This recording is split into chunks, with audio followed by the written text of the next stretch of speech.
Friends, welcome to யால் and Pavi vlogs. வெங்காய பூண்டு பொடி குழம்பு கண்டிப்பாக இந்த மாதிரி நீங்கள் ட்ரை பண்ணியிருக்க மாட்டீங்க. ஒரு டைம் ட்ரை பண்ணி பாருங்கள், கண்டிப்பாக டெம்ப்ட் ஆகிடுவீங்க. அந்தளவுக்கு டேஸ்ட்டு அட்டகாசமாக இருக்கும். இதில் யூஸ் பண்ணுற ஒரு பொடி தான் இதுக்கு ஹைலைட்டே.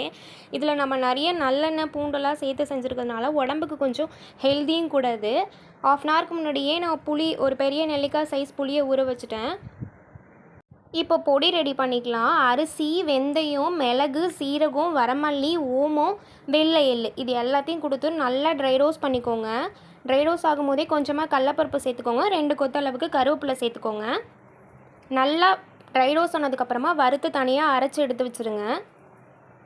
சட்டி வச்சுட்டு நல்லா தாராளமாக நல்லெண்ணெய் விட்டுக்கோங்க. தாளிப்புக்கு மிளகு, சீரகம், கடுகு சேர்த்துக்கோங்க. வெந்தயம் கொஞ்சம் போட்டுக்கணும். சின்ன வெங்காயம், பூண்டு எல்லாத்தையும் நல்லா வதக்கி விட்டுக்கோங்க. கொஞ்சமாக கருவேப்பிலை போட்டுக்கோங்க. கம்ப்ளீட்டாக சின்ன வெங்காயம் மட்டுமே சேருங்க. பூண்டு நல்லா ஒரு கைப்பிடி அளவுக்கு சேர்த்துக்கோங்க. வதங்கினதுக்கப்புறமா தக்காளி சேர்த்துக்கோங்க. 2 டீஸ்பூன் அளவுக்கு மிளகாய்த்தூள், 1 டீஸ்பூன் அளவுக்கு கலந்தத்தூள், கொஞ்சமாக மஞ்சத்தூள், தேவையான அளவு உப்பு எல்லாத்தையும் கொடுத்துட்டு நல்லா கிளறி கொடுத்துட்டு பச்சை வாசனை போகிற அளவுக்கு நல்லா வதக்கி விட்டுடுங்க. ஒரு அரை கிளாஸ் அளவுக்கு மட்டும் தண்ணி சேர்த்துக்கோங்க.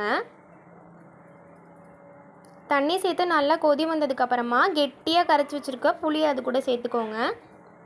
மூடி போட்டுட்டு அப்படியே ஒரு 5 மினிட்ஸ்க்கு விட்டுருங்க. நல்லா கொதி வரட்டும். வந்ததுக்கப்புறம் நான் அரைச்சி வச்சுருக்க பொடி அது கூட சேர்த்து நல்லா கிளறி கொடுத்துக்கோங்க. அகைன் மூடி போட்டுட்டு அப்பப்போ மட்டும் திறந்து விட்டு கிளறி விட்டுட்டே இருங்க. குழம்பு நல்லா எண்ணெய் பிரிஞ்சு நல்லா கெட்டி பதத்துக்கு வரணும். அப்போ தான் டேஸ்ட்டு சூப்பராக இருக்கும். அவ்வளோதான், எனக்கு நல்லா எண்ணெய் பிரிஞ்சு குழம்பு கெட்டி பதத்துக்கு வந்துருச்சு. உங்களுக்கே தெரியுதா எந்த அளவுக்கு அந்த குழம்பு கெட்டியாக இருக்குன்னு? அவ்வளோதான், சுட சுட சாதத்தை போட்டு குழம்பு எடுத்து போட்டு நான் சாப்பிட ஆரம்பிச்சிட்டேன். டேஸ்ட்டும் அவ்வளோ சூப்பராக அட்டகாசமாக இருந்தது. கண்டிப்பாக நீங்களும் ட்ரை பண்ணி பார்த்துட்டு உங்கள் ஃப்ரெண்ட்ஸ் அண்ட் ஃபேமிலிக்கு ஷேர் பண்ணுங்கள். மறக்காமல் நம்ம ஐடியா ஃபாலோ பண்ணிக்கோங்க. தேங்க்ஸ்.